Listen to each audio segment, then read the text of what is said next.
doesn't mean because some of our leaders was in foreign countries, illegal foreigners must come here and do what they like in South Africa. We understand that you owe them. Now it's the GNU. We owe them nothing as the GNU.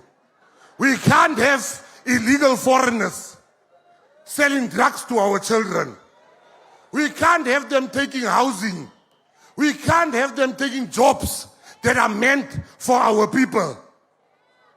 So I'm asking you, Acting President, we have to act. Otherwise, our children will bow to these illegal people that are in our country. We have nothing against foreigners, but we are a government. We have laws in this country.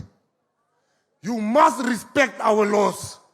Batafela Mona, they are busy with prostitution, selling our children. They are selling drugs. They are selling expired food. Our children are dying. We can't allow that anymore.